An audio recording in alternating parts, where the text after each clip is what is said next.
जिसका जन्म है उसकी मृत्यु भी होगी। जो प्रारंभ होगा वह अंत भी होगा।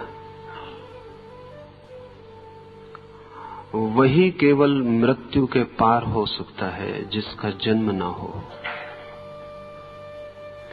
और वही केवल अनंत हो सकता है जो अनादि हो। प्रकाश जन्मता है, मिट जाता है। अंधकार सदा है। शायद इस भांति कभी न सोचा हो।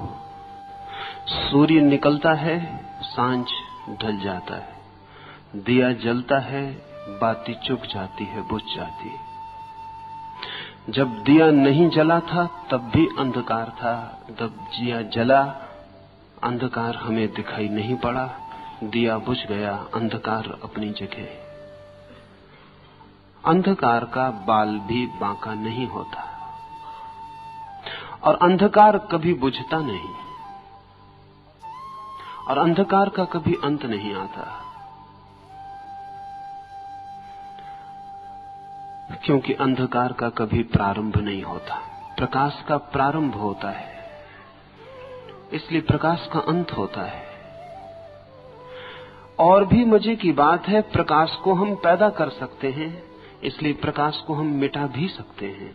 अंधकार को हम पैदा नहीं कर सकते, इसलिए अंधकार को हम मिटा भी नहीं सकते।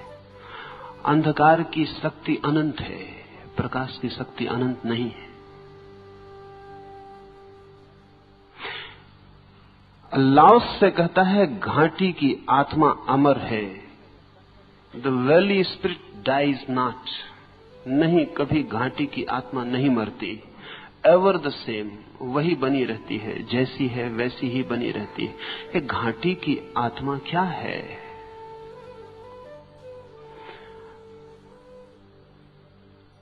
जहां भी पर्वत शिखर होंगे वहां घाटी भी होगी, लेकिन पर्वत पैदा होते हैं और मिट जाते हैं। घाटी न पैदा होती न मिटती। घाटी का अर्थ है द नेगेटिव, वो जो निषेधात्मक है, अंधकार। पहाड़ का अर्थ है पॉजिटिव, विधायक, जो है। ठीक से समझें तो घाटी क्या है? घाटी किसी चीज का अभाव है। पहाड़ किसी चीज का भाव है, किसी चीज का होना है। प्रकाश किसी चीज का होना है, अंधकार अभाव है, एब्सेंस है, अनुपस्थिति है। मैं इस कमरे में हूं तो मुझे बाहर निकाला जा सकता है। जब मैं इस कमरे में नहीं हूं तो मेरी अनुपस्थिति, माय एब्सेंस, इस कमरे में होगी, उसे आप बाहर नहीं निकाल सकते। अनुपस्थिति को छूने का कोई उपाय नहीं है। अगर मैं जिंदा हूं तो मेरी हत्या की जा सकती है, लेकिन अगर मैं मर गया तो मेरी मृत्यु के साथ कुछ भी नहीं किया जा सकता। जो नहीं है उसके साथ कुछ भी नहीं किया जा सकता, जो है उसके साथ कुछ किया जा सकता है। इसलिए अंधेरे को हम बना भी नहीं सकते और मिटा भी नहीं सकते। घाटी की आत्मा लाओसे का पारिभाषिक शब्द है, द वैलीज स्पिरिट। क्या है घाटी की आत्मा? घाटी होती नहीं, दो पर्वतों के बीच में दिखाई पड़ती है। पर्वत खो जाते हैं, घाटी तो बनी रहती है। घाटी कहीं जाती नहीं, लेकिन दिखाई नहीं पड़ती पर्वत के खो जाने पर। जब दो पर्वत खड़े होते हैं, घाटी फिर दिखाई पड़ने लगती है। अंधेरा कहीं जाता नहीं, जब आप दिया जलाते हैं तब सिर्फ छिप जाता है, प्रकाश की वजह से दिखाई नहीं पड़ता है। प्रकाश चला जाता है, अंधेरा अपनी जगह। शायद अंधेरे को पता भी नहीं है कि बीच में प्रकाश जला और मिट गया।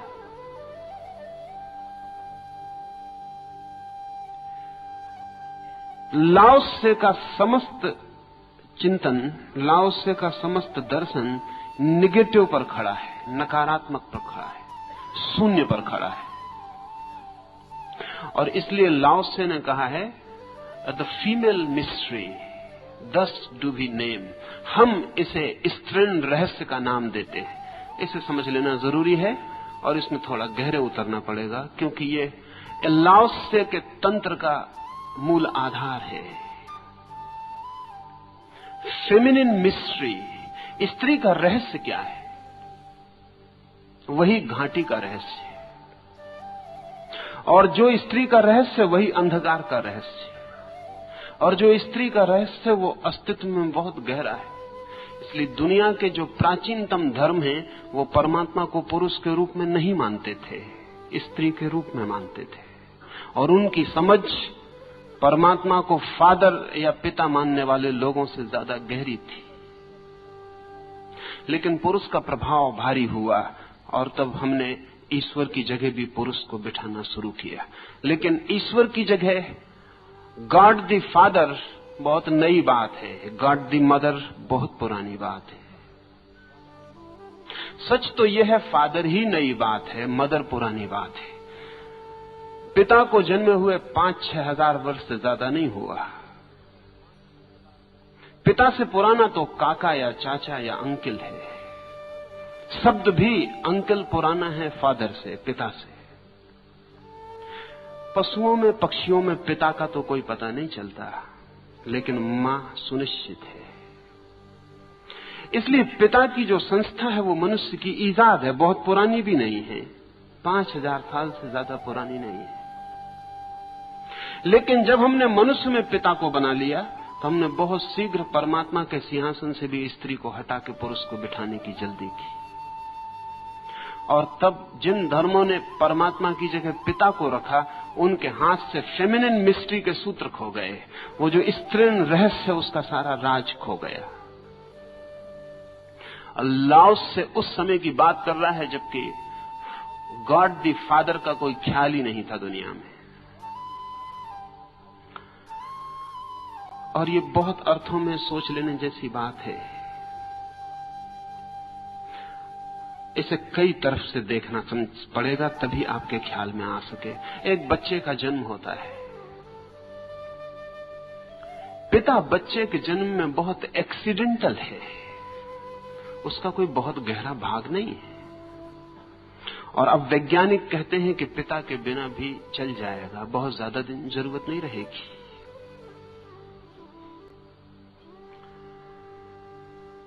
पिता का हिस्सा बहुत ही ना के बराबर है। जन्म तो मां से ही मिलता है,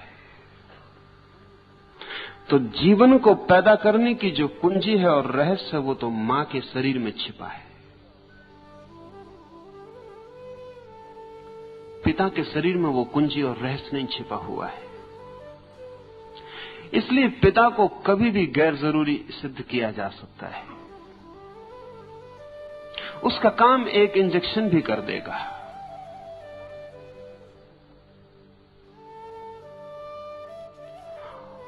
और अगर मैं आज से 10,000 साल बाद किसी बच्चे का पिता बनना चाहूं तो बन सकता हूं, लेकिन कोई मां अगर आज तय करे तो 10,000 साल बाद मां नहीं बन सकती, क्योंकि मां की मौजूदगी अभी जरूरी होगी, मेरी मौजूदगी जरूरी नहीं है। मेरे वीर्य कण को संरक्षित रखा जा सकता है, डीप फ्रीज किया जा सकता है। 10,000 साल बाद इंजेक्शन से किसी भी स्त्री में वो जन्म का सूत्र बन सकता है। मेरा होना आवश्यक नहीं है, इसलिए बहुत जल्दी पोस्थुमस चाइल्ड पैदा होंगे। पिता मरे 10,000 साल हो गए, उसका बच्चा कभी भी पैदा हो सकता है, क्योंकि पिता का काम प्रकृति बहुत गहरा नहीं ले रही थी। गहरा काम तो मां का था, सृजनात्मक काम तो मां का ही था। मनोवैज्ञानिक कहते हैं इसीलिए स्त्रियां दुनिया में कोई क्रिएटिव काम नहीं कर पाती, क्योंकि वो इतना बड़ा क्रिएटिव काम कर लेती हैं कि और कोई सब्स्टिट्यूट खोजने की जरूरत नहीं रह जाती। एक जीवित बच्चे को जन्म देना, लेकिन पुरुष ने दुनिया में बहुत सी चीजें पैदा की हैं, स्त्री नहीं पैदा की।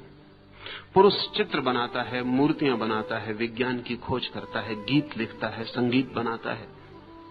ये जान के आप हैरान होंगे कि स्त्रियां सारी दुनिया में खाना बनाती हैं, लेकिन अच्छे खाने की खोज सदा ही पुरुष करता है। नए खाने की खोज पुरुष करता है। और दुनिया का कोई भी बड़ा होटल या कोई बड़ा सम्राट स्त्री रसोइयों को रखने को राजी नहीं है, पुरुष रसोइयों को रखना पड़ता है। चाहे चित्र बनता हो दुनिया में, चाहे कविता पैदा होती हो, चाहे एक उपन्यास लिखा जाता हो, चाहे एक नई मूर्ति गढ़ी जाती हो, वो सब काम पुरुष करता है। बात क्या है? मनोवैज्ञानिक कहते हैं कि पुरुष ईर्ष्या अनुभव करता है, स्त्री के समक्ष हीनता भी अनुभव करता है। वो भी कुछ पैदा करके दिखाना चाहता है जो स्त्री के समक्ष सामने खड़ा हो जाए और कहा जा सके हमने भी कुछ बनाया है, हमने भी कुछ पैदा किया है। और स्त्री कुछ पैदा नहीं करती क्योंकि वो इतनी बड़ी चीज पैदा करती कि उसके मन में फिर और पैदा करने का कोई कामना नहीं रह जाती। और एक स्त्री अगर मां बन गई है तो कितना ही अच्छा चित्र बनाए, वो उसके बेटे या उसकी बेटी के सामने सदा फीका और निर्जीव होगा। इसलिए बांझ स्त्रियां जरूर कुछ कुछ कोशिश करती हैं पुरुषों जैसी। वे जरूर पुरुष के साथ कुछ निर्माण करने की प्रतियोगिता में उतरती हैं। लेकिन एक स्त्री अगर सच में मां बन जाए तो उसका जीवन बहुत आंतरिक गहराइयों तक तृप्त हो जाता है।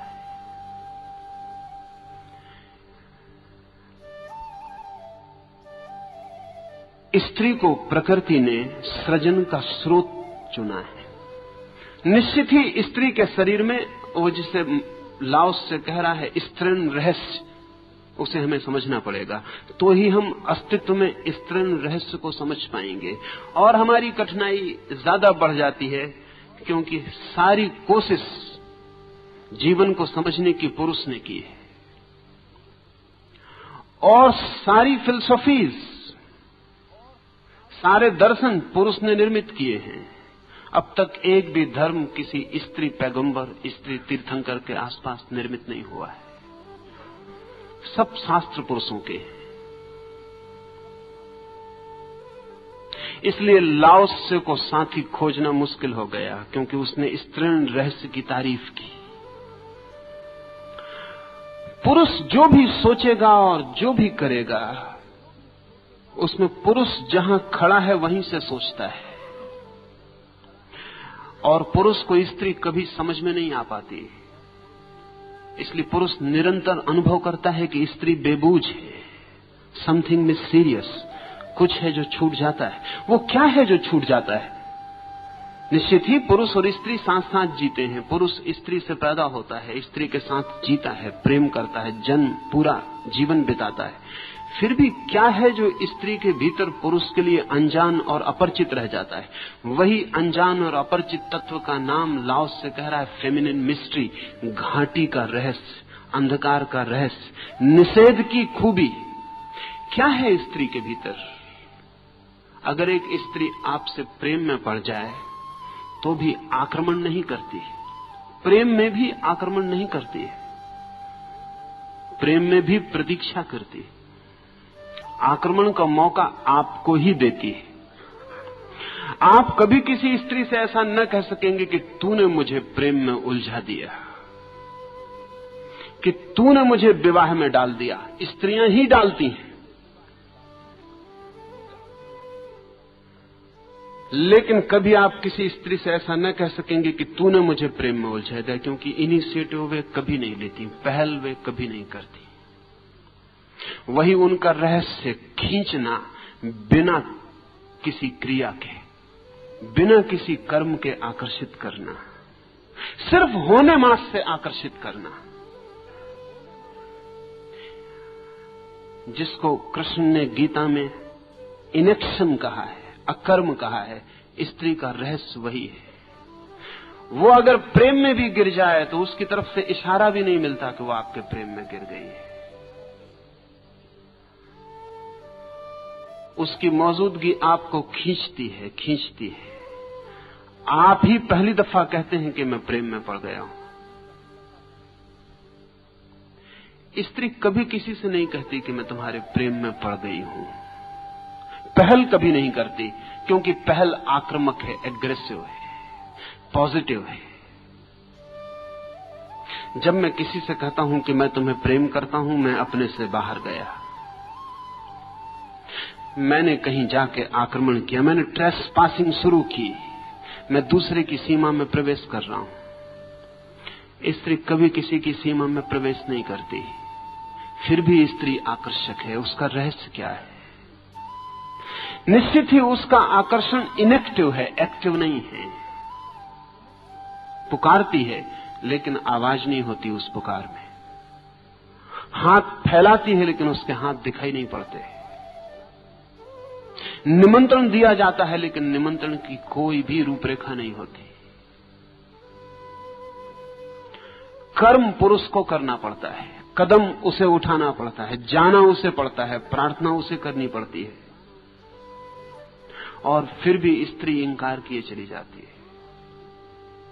और जब भी कोई स्त्री किसी के प्रेम में जल्दी हां भर देती है, तब समझना चाहिए उस स्त्री को भी स्तरण रहस्य का कोई पता नहीं है। क्योंकि जैसे ही स्त्री हां भरती है वैसे ही व्यर्थ हो जाती है। उसका निषेध, उसका इंकार किए चले जाना ही उसका अनंत रस का रहस्य है। लेकिन उसकी नहीं कुछ ऐसी है जैसी नहीं पुरुष कभी नहीं बोल सकता। क्योंकि जब पुरुष बोलता है नहीं, कहता है नो, इट मीन्स नो, और जब स्त्री कहती नो, इट मीन्स यस। अगर स्त्री को नो ही कहना है तो वो नो भी नहीं कहेगी, क्योंकि उतना कहना भी बहुत ज्यादा कहना है।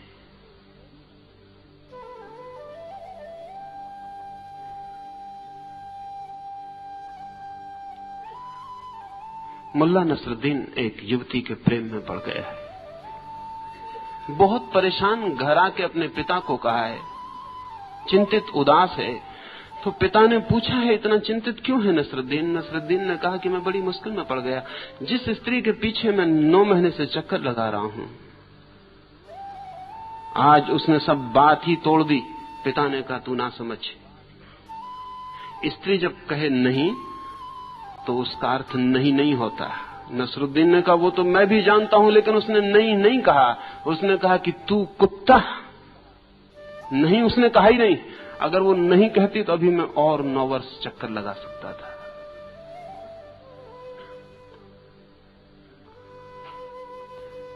उसने नहीं भी नहीं कहा है, उतना भी रास्ता नहीं छोड़ा है। स्त्री जब हां करती है तब वो पुरुष की भाषा बोल रही है। इसलिए स्त्री के मुंह से हां बहुत ही छोटा, उथला और गहरे अर्थों में अनैतिक मालूम पड़ता है, उतना भी आक्रमण है। स्त्री का सारा रहस्य और राज तो इसमें है, उसकी मिस्ट्री इसमें है कि वो नहीं कहती है और बुलाती है, नहीं बुलाती और निमंत्रण जाता है। अपनी ओर से कभी कोई कमिटमेंट स्त्री नहीं करती, सब कमिटमेंट पुरुष करता है, सब प्रतिबद्धताएं पुरुष की हैं। और इस भ्रांति में कोई पुरुष न रहे कि स्त्री ने कुछ भी नहीं किया है। स्त्री ने बहुत कुछ किया है, लेकिन उसके करने का ढंग निषेधात्मक है, घाटी की तरह, अंधेरे की तरह। निषेध ही उसकी तरकीब है। दूर हटना ही पास आने का निमंत्रण है। उसकी बचने की कोशिश ही बुलावा है। ये फेमिनिन मिस्ट्री है, और इसमें और गहरे उतरेंगे तो बहुत सी बातें ख्याल में आएंगी। स्त्री संभोग की दृष्टि से भी निषेधात्मक है, पैसिव है। इसलिए दुनिया में स्त्रियों के ऊपर कोई बलात्कार का जुर्म नहीं रखा जा सकता। किसी स्त्री ने लाखों वर्ष के इतिहास में किसी पर बलात्कार नहीं किया है। स्त्री के व्यक्तित्व में बलात्कार असंभव है।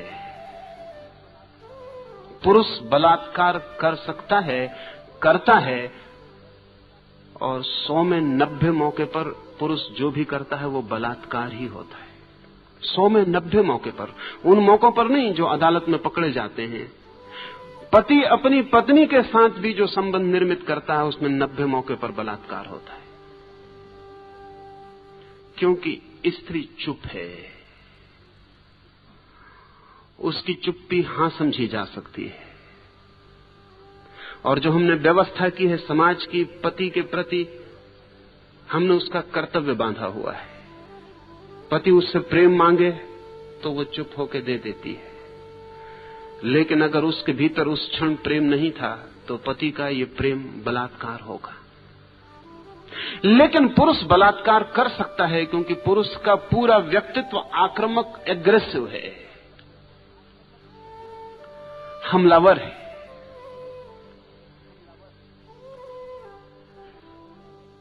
स्त्री का व्यक्तित्व रिसेप्टिव, ग्राहक है। ये न केवल व्यक्तित्व बल्कि शरीर की संरचना भी प्रकृति ने ऐसी ही की है कि स्त्री का शरीर केवल ग्राहक है, पुरुष का शरीर आक्रामक है।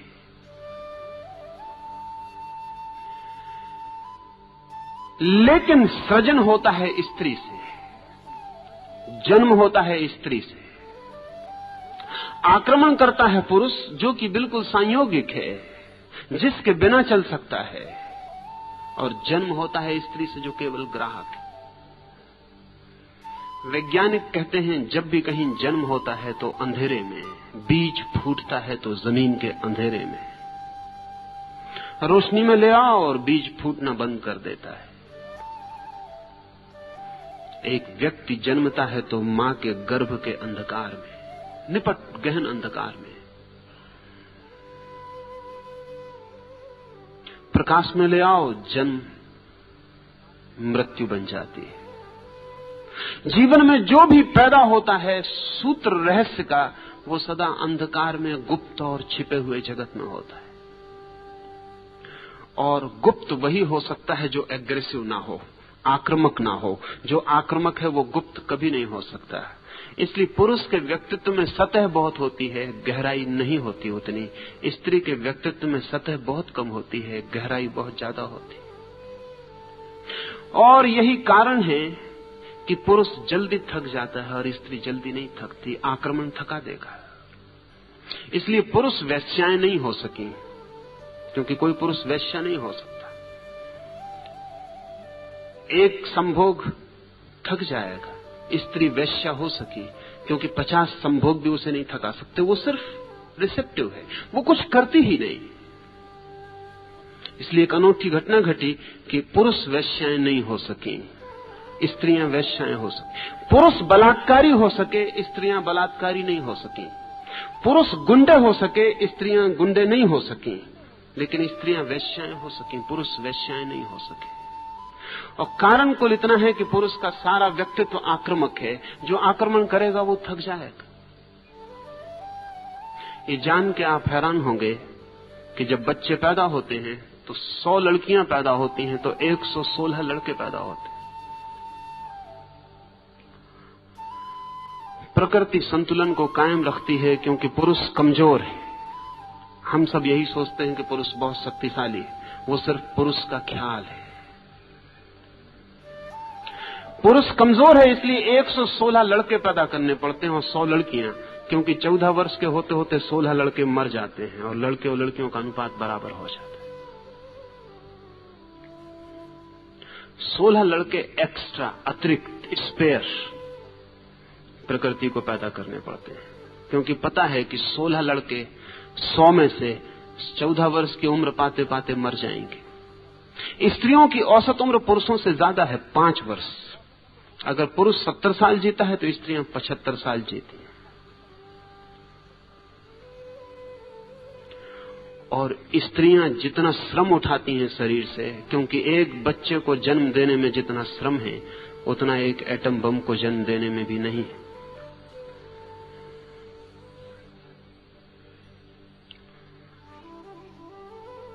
एक स्त्री 20 बच्चों को जन्म दे और फिर भी पुरुष से 5 साल ज्यादा जीती। स्त्रियां कम बीमार पड़ती हैं, और जो बीमारियां स्त्रियों को हैं वो स्त्रियों की नहीं, पुरुषों ने जो समाज निर्मित किया है उसकी परेशानी की वजह से स्त्रियां कम बीमार पड़ती हैं। फिर भी जितनी बीमार पड़ती हैं उसमें भी कोई 70% कारण पुरुषों ने जो व्यवस्था की है वो है, स्त्रियां नहीं।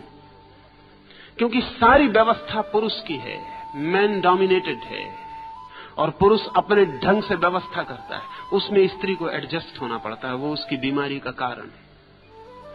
हिस्टीरिया पुरुषों के समाज में स्त्रियों को एडजस्ट होने का परिणाम है।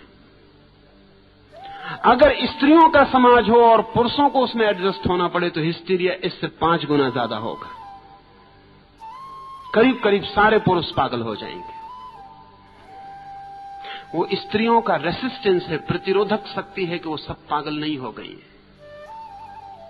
फिर भी स्त्रियां आपको क्रोधी दिखाई पड़ती हैं, ईर्ष्यालु दिखाई पड़ती हैं, उपद्रव कलह 24 घंटे वो जारी रखती हैं। उसका कुल कारण इतना है कि वे जो होने को पैदा हुई हैं, समाज उनको वो नहीं होने देता और कुछ और करवाने की कोशिश करता है। उससे उनकी सृजनात्मक शक्ति विध्वंस की तरफ, परवर्षण की तरफ, विकृति की तरफ चली जाती।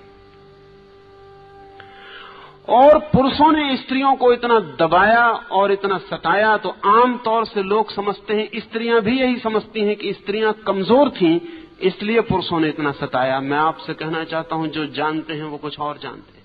वो ये जानते हैं कि स्त्रियां इतनी शक्तिशाली थीं कि अगर न दबाई गई होती तो पुरुषों को उन्होंने कभी का दबा डाला होता। उनको बचपन से ही दबाने की जरूरत है, वो खतरनाक सिद्ध हो सकती है। स्त्रियों को सारी दुनिया में दबाए जाने का जो असली कारण है, वो असली कारण यह है कि वो इतनी शक्तिशाली सिद्ध हो सकती हैं अगर बिना दबाई छोड़ दी जाएं कि पुरुष बहुत मुश्किल में पड़ जाएगा। इसलिए उन्हें सब तरफ से रोक देना जरूरी है और बचपन से रोक देना जरूरी है। और रुकावट करीब करीब वैसी है जैसे चीन में हम स्त्रियों को लोहे के जूते पहना देते थे, फिर उनका पैर बड़ा नहीं हो पाता था। फिर वे स्त्रियां दौड़ नहीं सकती थीं, चल नहीं सकती थीं, ठीक से भाग नहीं सकती थीं।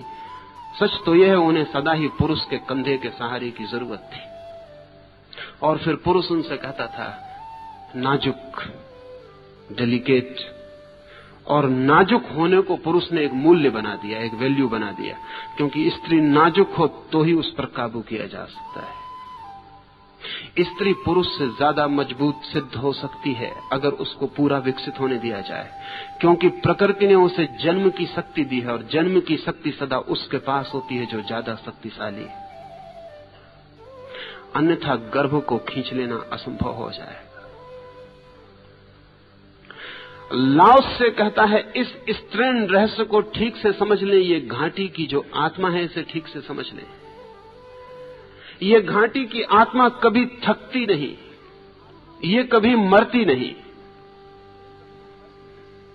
ये जो निषेध है, ये जो न करने के द्वारा करने की कला है, ये जो बिना आक्रमण के आक्रमण कर देना है, ये बिना बुलाए बुला लेने का जो राज है, इसे ठीक से समझ लें। क्योंकि लाओस से कहता है, इस राज को समझकर ही कोई जीवन के परम सत्य को उपलब्ध कर सकता है।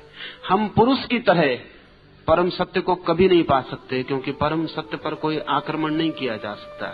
कोई हम बंदूकें और तलवारें लेकर परमात्मा के मकान पर कब्जा नहीं कर लेंगे।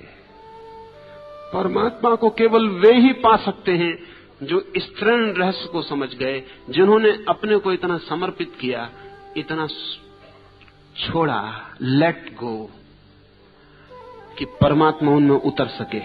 ठीक वैसे ही जैसे स्त्री पुरुष के प्रेम में अपने को छोड़ देती है, कुछ करती नहीं, बस छोड़ देती है, और पुरुष उसमें उतर पाता है।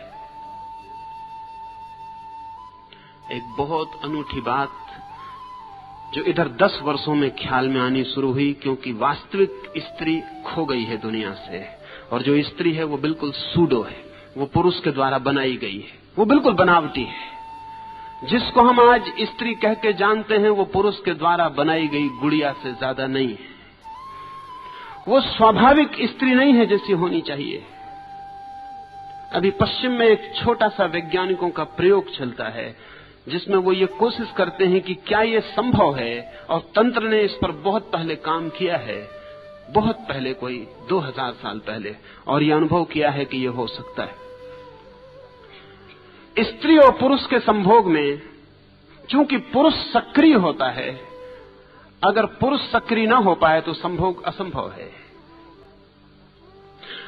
अगर पुरुष कमजोर हो जाए, वृद्ध हो जाए, उसके जनन यंत्र शिथिल हो जाएं तो संभोग असंभव है। लेकिन अभी पश्चिम में 10 वर्षों में कुछ प्रयोग हुए हैं गहरे, जिनमें वो कहते हैं कि अगर पुरुष की जननेंद्रिय बिल्कुल शिथिल और क्षीण शक्तिहीन हो जाए तो भी फिक्र नहीं। स्त्री अगर उस पुरुष को प्रेम करती है तो सिर्फ स्त्री जननेंद्रिय के पास पहुंच जाने पर स्त्री की जननेंद्रिय पुरुष की जननेंद्रिय को चुपचाप अपने भीतर खींच लेती, पुरुष को प्रवेश की भी जरूरत नहीं है। अगर स्त्री का प्रेम भारी है तो उसका शरीर ऐसे खींच लेता है जैसे खाली जगह में हवा खींच के आ जाए। ये बहुत हैरानी का तथ्य है।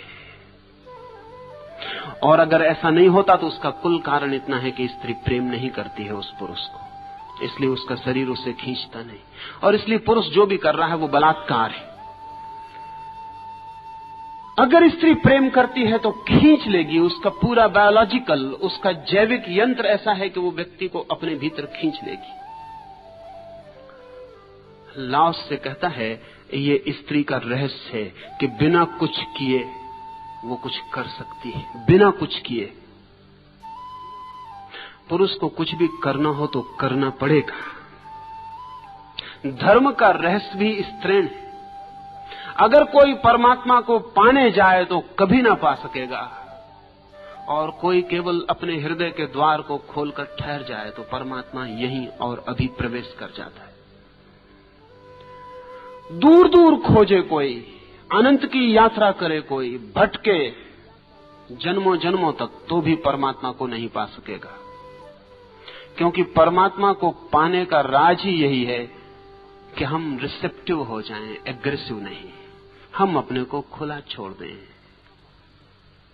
हम सिर्फ राजी हो जाएं कि वो आता हो तो हमारे द्वार दरवाजे बंद ना पाए। हमारा प्रेम इतना ही करे कि वो एक पैसिव अवेटिंग, एक निष्क्रिय प्रतीक्षा बन जाए। स्त्री जन्म जन्म तक अपने प्रेमी की प्रतीक्षा कर सकती है, पुरुष नहीं कर सकता। पुरुष प्रतीक्षा जानता ही नहीं है। पुरुष के मन की जो व्यवस्था है उसमें प्रतीक्षा नहीं है, उसमें अभी और यहीं इंस्टेंट सब चाहिए। इंस्टेंट काफी भी, इंस्टेंट सेक्स भी, अभी। इसलिए पुरुष ने विवाह ईजाद किया, क्योंकि विवाह के बिना इंस्टेंट सेक्स अभी संभव नहीं है।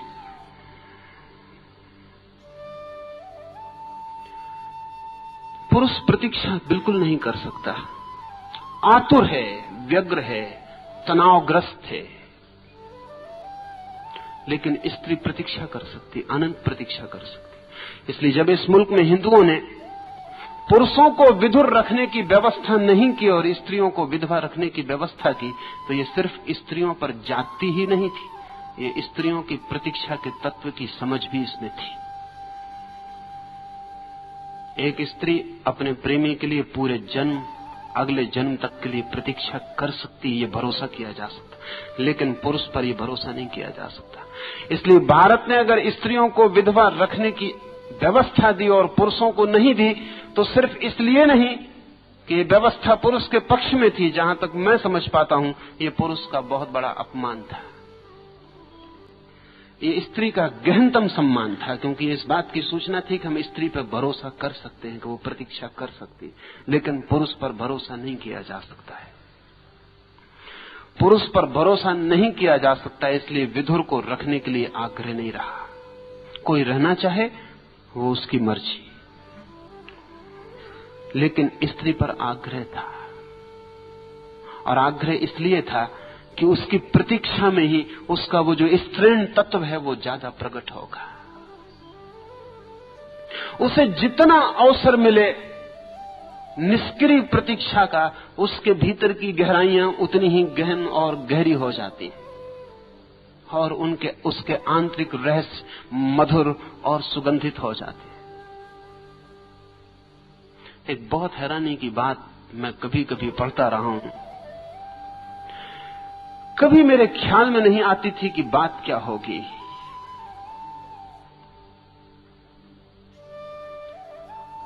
कैथोलिक प्रीस्ट के सामने लोग अपने पापों की स्वीकृतियां करते हैं, कन्फेशन करते हैं।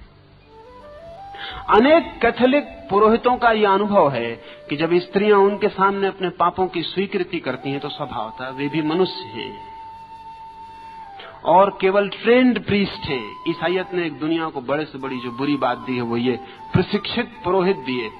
कोई प्रशिक्षित पुरोहित नहीं हो सकता। प्रशिक्षित डॉक्टर हो सकते हैं, प्रशिक्षित वकील हो सकते हैं, लेकिन प्रशिक्षित पुरोहित नहीं हो सकता। उसी तरह जैसे प्रशिक्षित पोएट कभी नहीं हो सकता। और अगर आप कविता को सिखा दें और ट्रेनिंग दे दें और सर्टिफिकेट दे दें कि यह आदमी ट्रेंड है कविता में, तो वो सिर्फ तुकबंदी करेगा, कविता उससे पैदा नहीं हो सकती। पुरोहित भी जन्मजात क्षमता है, साधना का फल है, उसे कोई प्रशिक्षित नहीं कर सकता। लेकिन ईसाइयत ने प्रशिक्षित किए। ट्रेंड पुरोहित हैं, उनके पास डिग्रियां हैं, उनमें कोई डीडी है, डॉक्टर ऑफ डिविनिटी है। डॉक्टर ऑफ डिविनिटी कोई नहीं होता, क्योंकि सर्टिफिकेट पर जो डिविनिटी तय हो जाएगी वो डिविनिटी नहीं हो सकती। वो क्या दिव्यता होगी जो एक स्कूल सर्टिफिकेट देने से तय हो जाती हो। तो पुरोहित के पास जब स्त्रियां अपने पापों का कन्फेशन करती हैं तो ये कन्फेशन बहुत टेम्पटिंग हो जाता है, स्वाभाविक। जब कोई स्त्री अपने पाप का स्वीकार करती है और एकांत में करती है तो पुरोहित के लिए बड़ी बेचैनी हो जाती। स्त्री तो हल्की हो जाती, पुरोहित भारी हो जाता है। लेकिन कैथोलिक पुरोहितों का एक वक्तव्य मुझे सदा हैरान करता था, वो ये कि विधवा स्त्रियां ज्यादा आकर्षक और टेम्पटिंग सिद्ध होती। मैं बहुत हैरान था कि क्या कारण होगा। असल में विधवा अगर सच में विधवा हो तो उसके सौंदर्य में बहुत बढ़ती हो जाती, क्योंकि प्रतीक्षा उसके स्तृण रहस्य को गहन कर देती।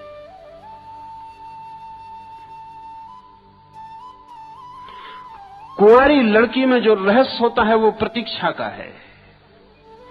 इसलिए सारी दुनिया में जो समझदार कौमें थी उन्होंने तय किया कि कुंवारी लड़की से ही विवाह करना, क्योंकि सच तो यह है कि जो लड़की कुंवारी नहीं है उससे विवाह करने का मतलब है कि आपको स्त्री के रहस्य को जानने का मौका ही नहीं मिलेगा।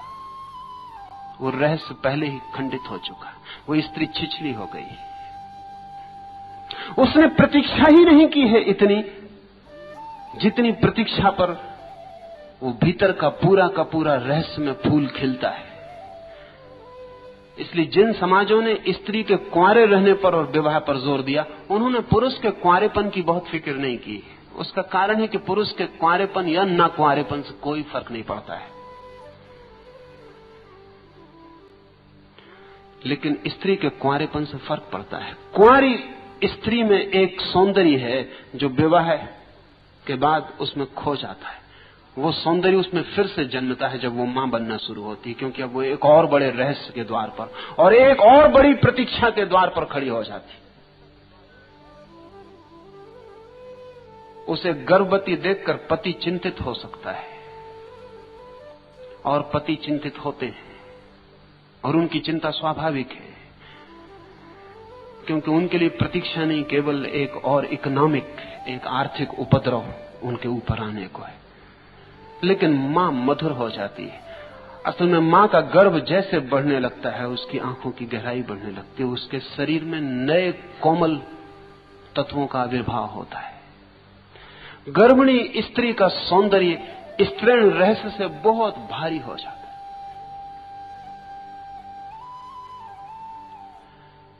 ये क्या होगा रहस्य? ये पैसिविटी इज द सीक्रेट। अब मां बनने के लिए कुछ उसे करना तो पड़ता नहीं। बेटा उसके पेट में बड़ा होने लगता है, उसे सिर्फ प्रतीक्षा करनी होती, उसे कुछ भी नहीं करना होता।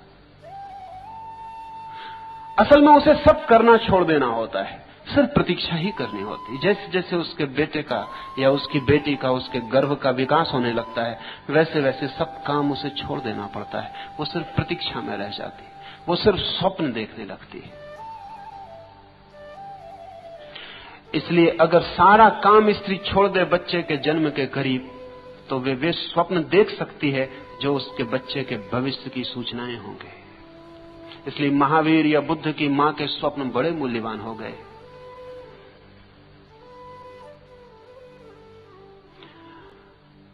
महावीर या बुद्ध के संबंध में कहा जाता है कि जब वे पैदा हुए तो उनकी मां ने स्वप्न देखे। वे स्वप्न रोज मां के सामने प्रकट होते गए। उन स्वप्नों में बुद्ध या महावीर के जीवन की सारी रूपरेखा प्रकट हो गई। अगर मां सच में ही मां हो और आने वाले भविष्य में जो जन्म लेने वाला प्राण है उसके साथ पूरी पैसिविटी में हो, तो वो अपने बच्चे की जन्म कुंडली खुद ही लिख जा सकती है। किसी पुरोहित, किसी पंडित को दिखाने की जरूरत नहीं। और मां जिसकी जन्म कुंडली न लिख सके, उसकी कोई पुरोहित और पंडित न लिख सकेगा, क्योंकि इतना तादात्म्य, इतना एकात्म फिर कभी किसी दूसरे से नहीं होता है। पति से भी नहीं होता है इतना तादात्म्य पत्नी का, जितना अपने बेटे से होता है। बेटा उसका ही एक्सटेंशन है, उसका ही फैलाव है। लेकिन मां बनने के लिए कुछ भी करना नहीं पड़ता। पिता बनने के लिए बहुत कुछ करना पड़ता है। मां बनने के लिए कुछ भी नहीं करना होता। मां बनने के लिए केवल मौन प्रतीक्षा करनी होती है। इस मौन प्रतीक्षा में दो चीजों का जन्म होता है, एक तो बेटे का जन्म होता है और एक मां का भी जन्म होता है। इसलिए पूरब के मुल्क जिन्होंने फेमिनिन मिस्ट्री को समझा, उन्होंने स्त्री को जो चरम आदर दिया है वो मां का, पत्नी का नहीं।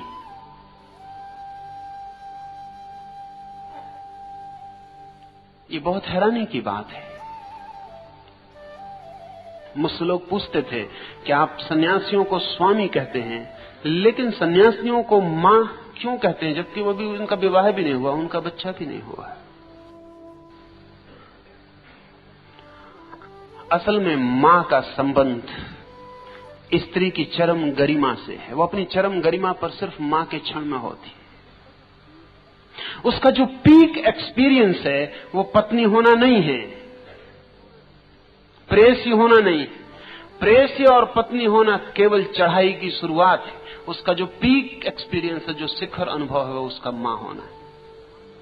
इसलिए जिन समाजों में भी स्त्रियों ने तय कर लिया है कि पत्नी होना उनका शिखर है, उन समाजों में स्त्रियां बहुत दुखी हो जाएंगी, क्योंकि वो उनका शिखर है नहीं। यद्यपि पुरुष राजी है कि वे पत्नी होने को ही अपना शिखर समझें, क्योंकि पुरुष को पति होने पर शिखर उपलब्ध हो जाता है, पिता होने पर उसे शिखर उपलब्ध नहीं होता। उसे प्रेमी होने पर शिखर उपलब्ध हो जाता है, लेकिन स्त्री को उपलब्ध नहीं होता। स्त्री का ये जो मातृत्व का राज है, इसे लाओस से कहता है ये अंधेरे जैसा है। इसमें और बहुत सी बातें ख्याल में लेने जैसी हैं। जब पुरुष पैदा होता है, जब एक बच्चा पैदा होता है,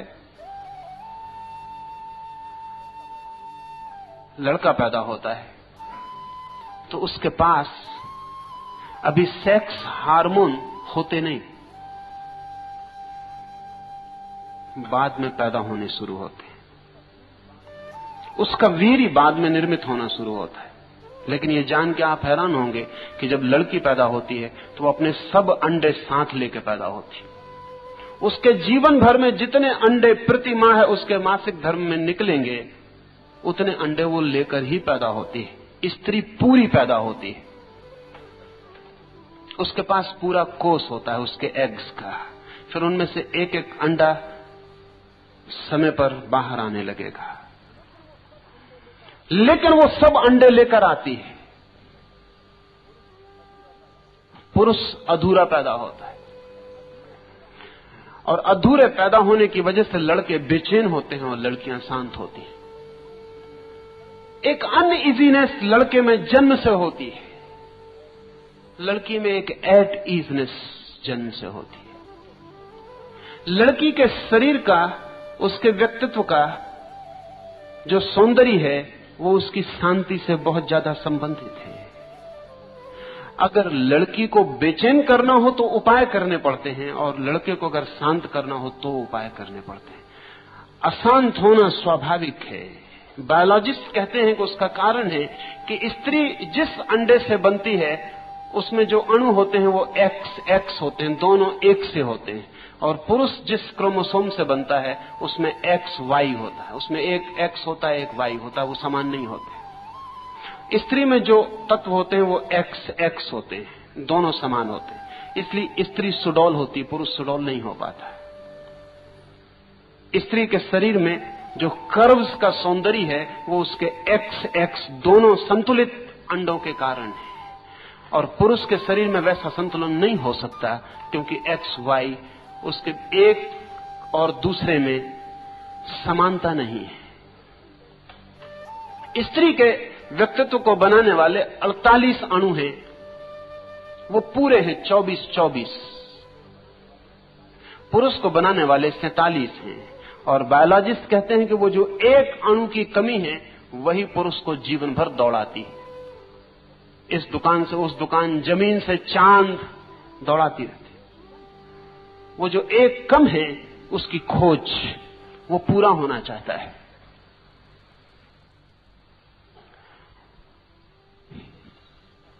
ये जो स्त्री का संतुलित, शांत, प्रतीक्षारत व्यक्तित्व है, लाओस से कहता है ये जीवन का बड़ा गहरा रहस्य है। परमात्मा स्त्री के ढंग से अस्तित्व में है, पुरुष के ढंग से नहीं।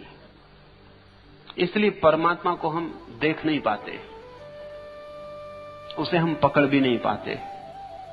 वो मौजूद है जरूर, लेकिन उसकी प्रेजेंस स्त्रीण न होने जैसा है। उसे हम पकड़ने जाएंगे उतना ही वो हमसे छूट जाएगा, उतना ही हट जाएगा, उतना ही उसकी खोज मुश्किल हो जाएगी।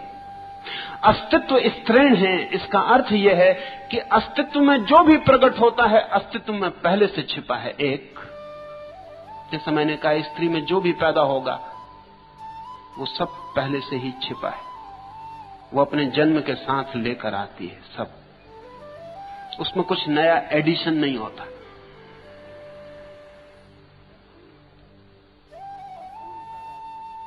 वो पूरी पैदा होती है, उसमें ग्रोथ होती है लेकिन एडिशन नहीं होता, उसमें विकास होता है लेकिन कुछ नई चीज जुड़ती नहीं। यही वजह है कि वो बड़ी तृप्त जीती है। स्त्रियों की तृप्ति आश्चर्यजनक है, अन्यथा इतने दिन तक उनको गुलाम नहीं रखा जा सकता था। उनकी तृप्ति आश्चर्यजनक है, गुलामी में भी वे राजी हो जाती है, कैसी भी स्थिति हो वे राजी हो जाती। अतृप्ति उनमें बड़ी मुश्किल से पैदा की जा सकती है, बड़ी कठिन है, और तभी पैदा की जा सकती है जब कुछ बायोलॉजिकल कठिनाई उनके भीतर पैदा हो जाए, जैसा पश्चिम में लग रहा है कि कठिनाई पैदा हुई है, तो उनमें पैदा की जा सकती है बेचैनी। और जिस दिन स्त्री बेचैन होती है उस दिन उसको चैन में लाना फिर बहुत मुश्किल है, क्योंकि वो बिल्कुल अप्राकृतिक है उसका बेचैन होना। इसलिए स्त्री बेचैन नहीं होती, सीधी पागल होती है। यह आप जान के हैरान होंगे कि स्त्री या तो शांत होती है या पागल हो जाती है, बीच में नहीं ठहरती, ग्रेडेशंस नहीं है। पुरुष न तो शांत होता है इतना, न इतना पागल होता है, बीच में काफी डिग्रीज है उसके पास, अशांति की डिग्रीज में वो डोलता रहता है। बड़ी से बड़ी अशांति में भी वो पागल नहीं हो जाता, और बड़ी से बड़ी शांति में भी वो बिल्कुल शांत नहीं हो जाता। नीत्शे ने बहुत विचार की बात कही है। उसने कहा है कि जहां तक मैं समझता हूं, बुद्ध जैसे व्यक्ति में स्त्रीण तत्व ज्यादा रहे होंगे।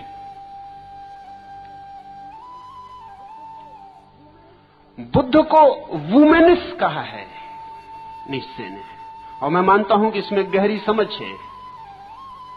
सच यह है कि जब कोई पुरुष भी पूरी तरह शांत होता है तो स्त्रीण हो जाता है, हो ही जाएगा, हो जाएगा इसलिए कि इतना शांत हो जाएगा कि वो जो पुरुष की अनिवार्य बेचैनी थी, वो जो अनिवार्य अशांति थी, अनिवार्य तनाव था, वो जो टेंशन था पुरुष के अस्तित्व का, वो खो जाएगा। यही वजह है कि हमने भारत में प्रतीकात्मक रूप से कृष्ण की, बुद्ध की, महावीर की दाढ़ी मूछ नहीं बनाई। ऐसा नहीं कि नहीं थी,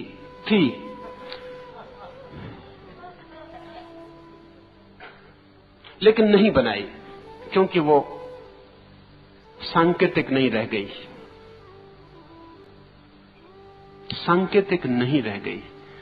वो बुद्ध के भीतर की खबर नहीं देती, इसलिए उसे हटा दिया। सिर्फ एक मूर्ति पर बुद्ध की दाढ़ी है, इसलिए लोग उस मूर्ति को कहते हैं वो झूठ है, वो ठीक नहीं है, क्योंकि किसी मूर्ति पर दाढ़ी नहीं है। महावीर की एक मूर्ति पर मूंछ है, तो लोग कहते हैं कि वो कुछ किसी जादूगर ने उन पर मूंछ उगा दी है। तो उस पूरे मंदिर का नाम मुछाला महावीर है, मूंछ वाले महावीर, क्योंकि महावीर तो मूंछ वाले थे नहीं। लेकिन महावीर में मूंछ न हो, बुद्ध में मूंछ न हो, कभी एकाध दफा ऐसी घटना घट सकती है, क्योंकि कुछ पुरुष होते हैं जिनमें हार्मोन्स की कमी की वजह से दाढ़ी मूंछ नहीं होती। लेकिन जैनों के 24 तीर्थंकर और किसी को दाढ़ी ना हो, जरा कठिन, इतना बड़ा संयोग मुश्किल है। लेकिन वो प्रतीकात्मक है, वो इस बात की खबर है कि हमने ये स्वीकार कर लिया था कि ये व्यक्ति अब स्त्रीण रहस्य में प्रवेश कर गया, द फेमिनिन मिस्ट्री में। ध्यान रहे, जब मैं स्त्रीण रहस्य कह रहा हूं तो कोई ऐसा न समझे कि मेरा मतलब स्त्री से ही है। स्त्री भी हो सकती है स्त्रीण रहस्य में प्रवेश न करे, और पुरुष भी प्रवेश कर सकता है। स्त्रीण रहस्य तो जीवन का एक सूत्र है। लाओस से इसलिए कहता है कि द फीमेल मिस्ट्री दस डू वी नेम, हम इस तरह नाम देते हैं। नाम देने का कारण है क्योंकि ये नाम अर्थपूर्ण मालूम पड़ता है। हम उस रहस्य को पुरुष जैसा नाम नहीं दे सकते, क्योंकि वो रहस्य परम शांत है। वो इतना शांत है कि उसकी उपस्थिति की भी खबर नहीं मिलती, क्योंकि उपस्थिति की भी खबर तभी मिलती है जब कोई खबर दे। इसलिए सच्ची प्रेयसी वो नहीं है जो अपने प्रेमी को अपने होने की खबर 24 घंटे करवाते रहते हैं लोग। अगर पति घर आया है तो पत्नी 1000 उपाय करती, बर्तन जोर से छूटने लगते हाथ से, खबर करवाती है कि मैं हूं, इसे स्मरण रखना, मैं यहीं आसपास हूं। पति भी पूरे उपाय करता है कि तुम नहीं हो, अखबार फैला के, जिसे वो 10 बार पढ़ चुका, फिर पढ़ने लगता है। वो अखबार दीवार है जिसके पार बजाओ कितने ही बर्तन, कितनी ही करो आवाज, बच्चों को पीटो, शोरगुल मचाओ, रेडियो जोर से बजाओ, नहीं सुनेंगे, हम अखबार पढ़ते हैं। लेकिन प्रेयसी सच में वही है जिस स्त्री को स्त्रीण रहस्य का पता चल गया, वो अपने प्रेमी के पास अपनी उपस्थिति को पता भी नहीं चलने देगी। एक बहुत अद्भुत घटना मैं आपसे बताऊं।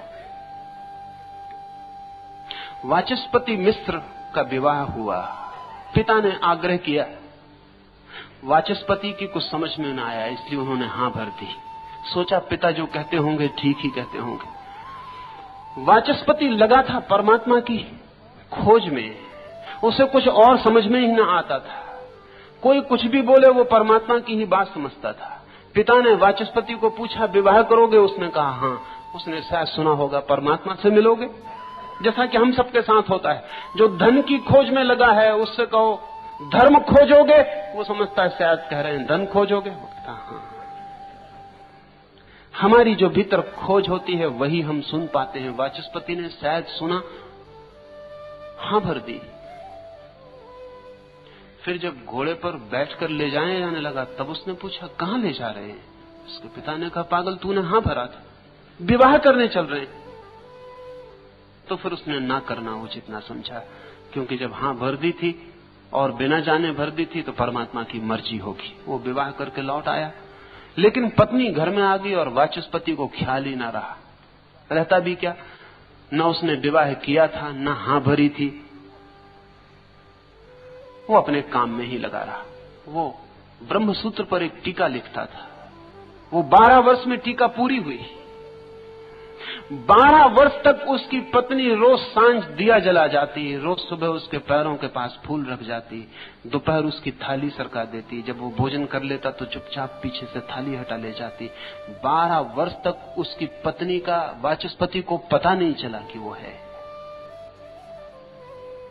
पत्नी ने कोई उपाय नहीं किया कि पता चल जाए, बल्कि सब उपाय किए कि कहीं भूल चूक से पता न चल जाए, क्योंकि उनके काम में बाधा न पड़े। 12 वर्ष जिस पूर्णिमा के रात वाचस्पति का काम आधी रात पूरा हुआ और वाचस्पति उठने लगे तो उनकी पत्नी ने दिया उठाया, उनको राह दिखाने के लिए उनके बिस्तर तक।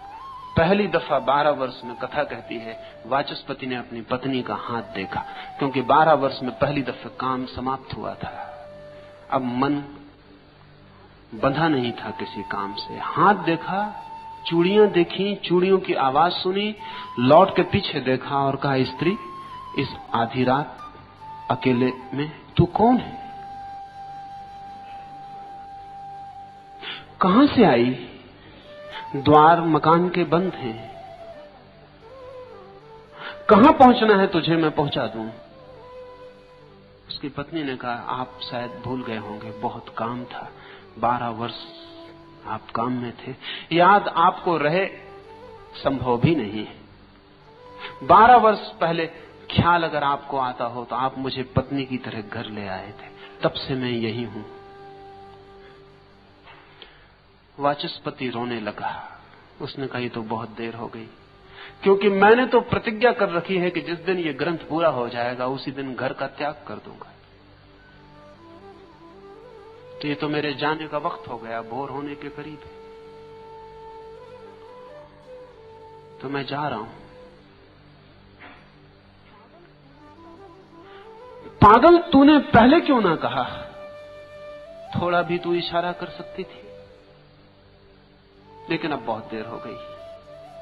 वाचस्पति की आंखों में आंसू देखकर पत्नी ने उसके चरणों में सिर रखा और उसने कहा, जो भी मुझे मिल सकता था वो इन आंसुओं में मिल गया, अब मुझे कुछ और चाहिए भी नहीं।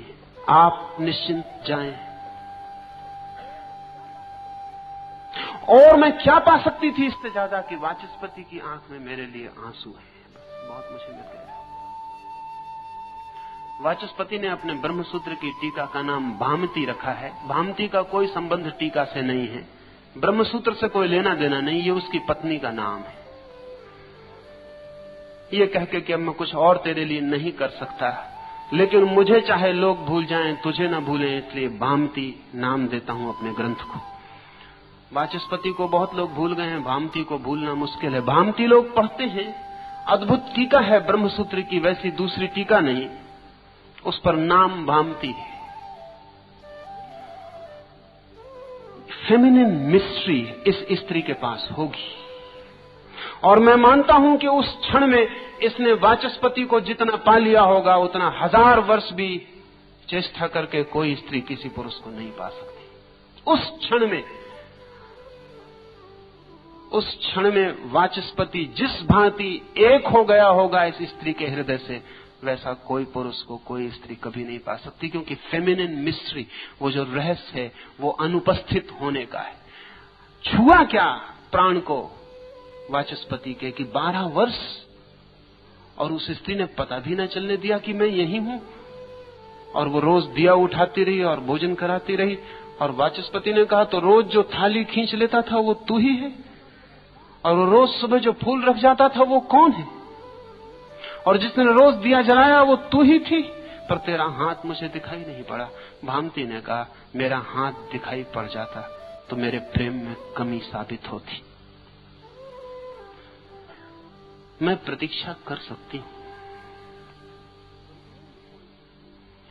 तो जरूरी नहीं कि कोई स्त्री इस तृण रहस्य को उपलब्ध ही हो। ये तो लाओत्से ने नाम दिया क्योंकि नाम सूचक है और समझा सकता है। पुरुष भी हो सकता है। असल में अस्तित्व के साथ तादात्म्य उन्हीं का होता है जो इस भांति प्रार्थनापूर्ण प्रतीक्षा को उपलब्ध होते हैं। इस तृण रहस्यमयी का द्वार स्वर्ग और पृथ्वी का मूल स्रोत है। चाहे पदार्थ का हो जन्म और चाहे चेतना का, और चाहे पृथ्वी जन्मे और चाहे स्वर्ग, इस अस्तित्व की गहराई में जो रहस्य छिपा हुआ है उससे ही सबका जन्म होता है।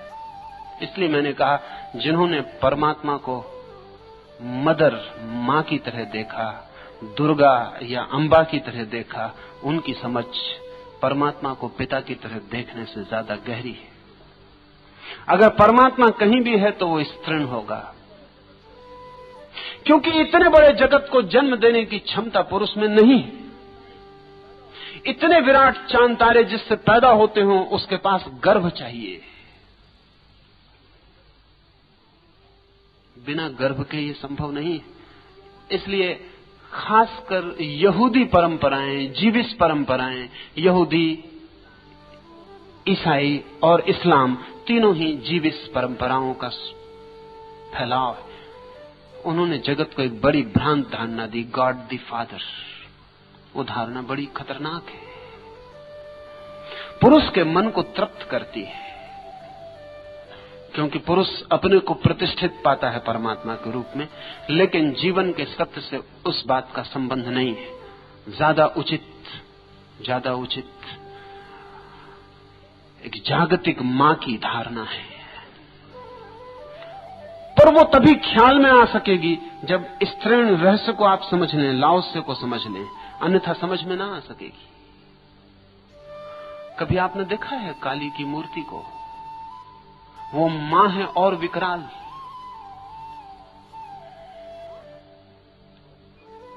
मां है और हाथ में खप्पर लिए है आदमी की खोपड़ी का। मां है, उसकी आंखों में सारे मातत्व का सागर, और नीचे वो किसी की छाती पर खड़ी है, पैरों के नीचे कोई दबा है। क्योंकि जो सृजनात्मक है वही विध्वंसात्मक होगा।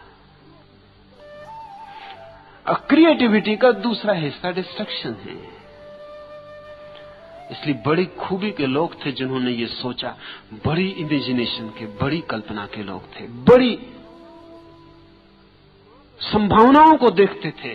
मां को खड़ा किया है, नीचे लाश की छाती पर खड़ी है, हाथ में खोपड़ी है आदमी की, मुर्दा, खप्पड़ है, लहू टपकता है, गले में माला है खोपड़ियों की, और मां की आंखें और मां का हृदय है जिनसे दूध बहे, और वहां खोपड़ियों की माला टंगी है।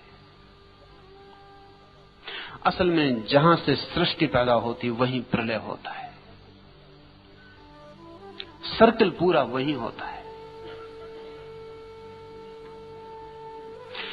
इसलिए मां जन्म दे सकती है, लेकिन मां अगर विकराल हो जाए तो मृत्यु भी दे सकती है। और स्त्री अगर विकराल हो तो बहुत खतरनाक हो जाती है। शक्ति उसमें बहुत है। शक्ति तो वही है, वो चाहे क्रिएशन बने चाहे डिस्ट्रक्शन बने, शक्ति तो वही है, चाहे सृजन हो चाहे विनाश हो। जिन लोगों ने मां की धारणा के साथ सृष्टि और विनाश दोनों को एक साथ सोचा था, उनकी दूरगामी कल्पना, लेकिन बड़ी गहन और सत्य के बड़े निकट।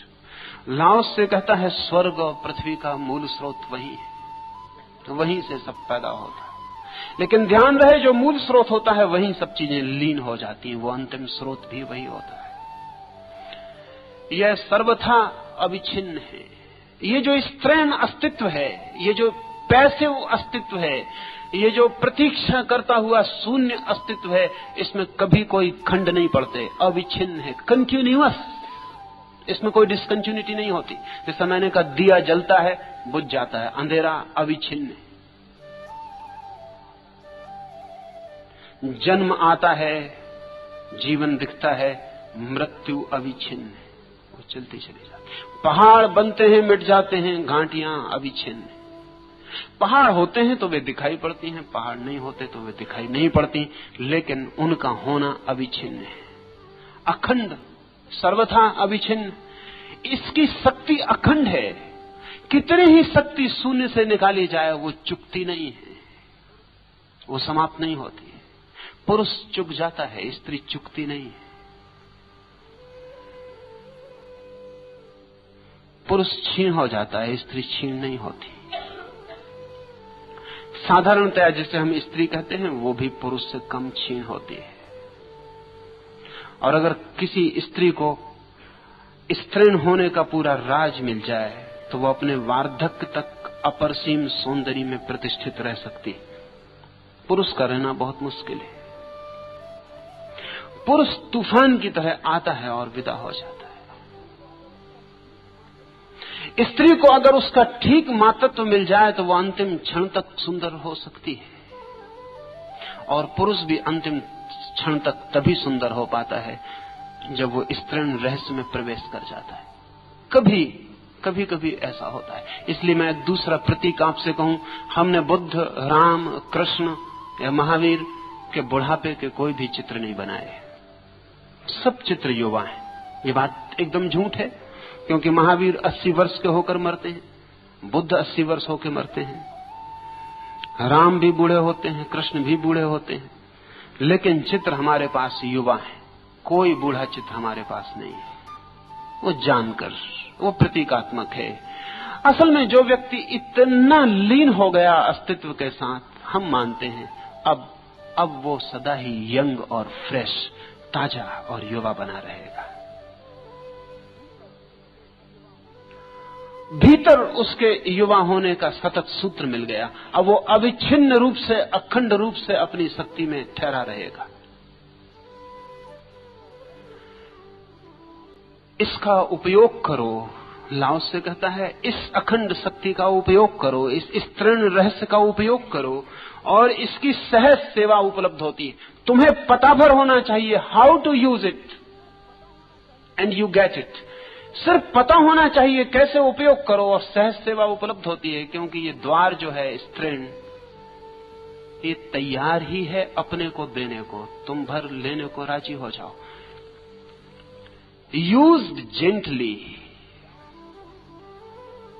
and without the touch of pain, long and unbroken does its power remain. थोड़ी भद्रता से, use gently, थोड़े भद्र रूप से इसका उपयोग करो। ध्यान रहे, जितने आप भद्र होंगे उतने आप स्तृण हो जाएंगे, जितने आप पुरुष होंगे उतने अभद्र हो जाएंगे। इसलिए अगर पुरुष बहुत भद्र होने की कोशिश करेगा तो उसमें पुरुष का तत्व कम होने लगेगा। इसलिए एक बड़ी अद्भुत बात घटती है, जैसे अमेरिका में आज हुआ है। आज अमेरिका में निग्रो, काली चमड़े वाले आदमी से सफेद चमड़ी वाले आदमी को जो भय है, वो भय सिर्फ आर्थिक नहीं है, वो भय सेक्सुअल और भी ज्यादा है। सफेद चमड़ी का आदमी इतना भद्र हो गया है कि वो जानता है कि अब सेक्सुअली अगर निग्रो और उसके सामने चुनाव हो तो उसकी पत्नी निग्रो को चुनेगी। जो घबराहट पैदा हो गई है, वो घबराहट ये है क्योंकि वो निग्रो ज्यादा पोटेंशियली सेक्सुअल मालूम पड़ता है। वो अभद्र है, जंगली है। जंगली पुरुष में एक तरह का आकर्षण होता है, पुरुष का वाइल्ड, तो एक रोमांटिक, एक रोमांचकारी बात हो जाती है। बिल्कुल भद्र पुरुष स्तृण हो जाता है। अगर बुद्ध के आसपास एक प्रेम की फिल्म कथा बनानी हो तो बड़ी मुश्किल पड़ जाए। प्रेम की कथा के लिए एक अभद्र नायक चाहिए, और जितना अभद्र हो उतना रोचक, उतना पुरुष मालूम पड़ेगा। इसलिए अगर पश्चिम का डायरेक्टर, फिल्म का डायरेक्टर किसी अभिनेता को चुनता है तो देखता है छाती पर बाल हैं या नहीं, हाथों पर बाल हैं या नहीं। स्त्री को देखता है तो बाल बिल्कुल नहीं होने चाहिए, थोड़ा जंगली दिखाई पड़े, राह, थोड़ा कच्चा दिखाई पड़े तो एक सेक्सुअल अट्रैक्शन, एक कामुक आकर्षण है। निग्रो से भय पैदा हो गया है। वो भय आर्थिक कम, मानसिक ज्यादा है। जैसे ही कोई पुरुष भद्र होगा, जितना भद्र होगा उतना स्तृण हो जाएगा, उतना कोमल हो जाएगा। और बड़े मजे की बात है, जितना कोमल हो जाएगा उतना कम कामुक हो जाएगा। जितना पुरुष कोमल होता जाता उतना कम कामुक होता चला जाता। और ये उसकी जो कम कामुकता है उसे जीवन के परम रहस्य की तरफ ले जाने के लिए मार्ग बन जाती है। लाओस से कहता है, यूज्ड जेंटली, भद्र रूपेण अगर उपयोग किया, and without the touch of pain. ध्यान रहे, ये थोड़ा समझने जैसा है। पुरुष जब भी स्त्री को छूता है तो बहुत तरह के दर्द उसको देना चाहता है, बहुत तरह के पेन। असल में पुरुष का जो प्रेम है मेथोडोलॉजिकल विधि के दृष्टि से स्त्री को सताने जैसा है। अगर वो ज्यादा प्रेम करेगा तो ज्यादा जोर से हाथ दबाएगा, अगर चुंबन ज्यादा प्रेमपूर्ण होगा तो वो काटना शुरू कर देगा, नाखून गड़ाएगा। पुराने कामशास्त्र के जो ग्रंथ हैं उनमें नखदंश की बड़ी प्रशंसा है कि वो पुरुष ही क्या जो अपनी स्त्री के शरीर में नख गड़ा गड़ा के लहू ना निकाल दे। प्रेमी का लक्षण नखदंश। फिर प्रेमी अगर बहुत कुशल हो, जैसा कि मार्कुस डी सादे था, तो नखून काम नहीं करते तो वो साथ में छुरी कांटे रखता था। जब किसी को प्रेम करे तो थोड़ी देर नखून, और फिर नखून जब काम ना करे तो छुरी कांटे।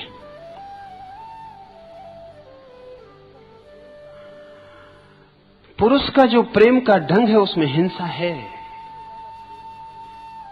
इसलिए वो जितना ज्यादा प्रेम में पड़ेगा उतना हिंसक होने लगेगा। इस बात की संभावना है कि अगर पुरुष अपने पूरे प्रेम में आ जाए तो वो स्त्री की हत्या कर सकता है। प्रेम के कारण ऐसी हत्याएं हुई हैं और अदालतें बड़ी मुश्किल में पड़ गई, क्योंकि उन हत्याओं में कोई भी दुश्मनी ना थी, अति प्रेम कारण था। इतने प्रेम से भर गया वो, इतने प्रेम से भर गया कि दबाते दबाते कब उसने अपनी प्रेसी की गर्दन दबा दी वो उसे पता नहीं रहा। लाओस से कहता है यूज्ड जेंटली, ये परम सत्य के संबंध में वो कहता है कि बहुत भद्रता से व्यवहार करना, and without the touch of pain, और तुम्हारे द्वारा अस्तित्व को जरा सी भी पीड़ा न पहुंचे, तो ही तुम स्त्री रहस्य को समझ पाओगे। स्त्री अगर पुरुष को प्रेम भी करती है, अगर स्त्री पुरुष के कंधे पर भी हाथ रखती है तो वो ऐसे रखती है कि कंधा छू न जाए, और वही स्त्री का राज है। और जितना उसका हाथ कम छूता है उतना प्रेमपूर्ण हो जाता है। और जब स्त्री भी पुरुष के कंधे को दबाती है तो वो खबर दे रही है कि उसे स्त्री जगत से वो हट गई है और पुरुष की नकल कर रही है। वो सिर्फ अपने को छोड़ देती, जस्ट फ्लोटिंग, पुरुष के प्रेम में छोड़ देती है। वो सिर्फ राजी होती है, कुछ करती नहीं। वो पुरुष को छूती भी नहीं इतने जोर से कि स्पर्श भी अभद्र ना हो जाए। लेकिन अभी पश्चिम में उपद्रव चला है। अभी पश्चिम की बुद्धिमान स्त्रियां, उन्हें अगर बुद्धिमान कहा जा सके तो, वे ये कह रही हैं कि स्त्रियों को ठीक पुरुष जैसा एग्रेसिव होना चाहिए। ठीक पुरुष जैसा प्रेम करता है स्त्रियों को करना चाहिए, उतना ही आक्रामक। निश्चित ही उतना आक्रामक होकर वे पुरुष जैसी हो जाएंगी, लेकिन उस फेमिनिन मिस्टिक को खो देंगी लाओस से जिसकी बात करता है। और लाओस से ज्यादा बुद्धिमान है, और लाओस से की बुद्धिमत्ता बहुत पराबुद्धिमत्ता है। वो जहां विजडम के भी पार एक विजडम शुरू होती है, जहां सब बुद्धिमानी चुक जाती है और प्रज्ञा का जन्म होता है, वहां की बात है। पर ये पुरुष स्त्री दोनों के लिए लागू। अंत में इतना आपको कह दूं, ये मत सोचना स्त्रियां प्रसन्न होकर न जाएं, क्योंकि उनमें बहुत कम स्त्रियां हैं।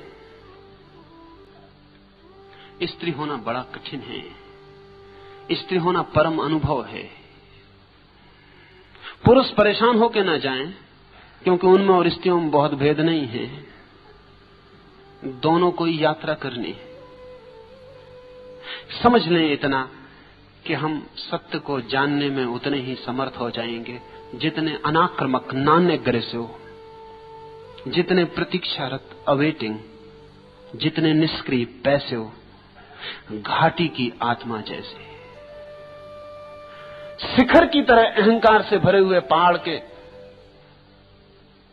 की अस्मिता नहीं, घाटी की तरह विनम्र, घाटी की तरह गर्भ जैसे मौन, चुप, प्रतीक्षा में रत।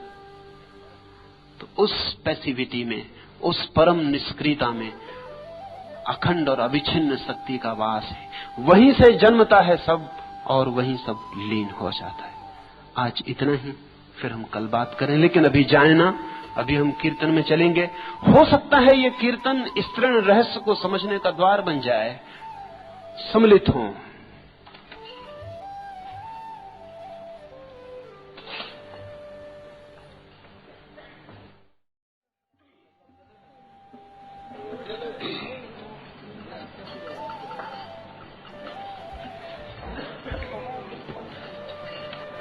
जय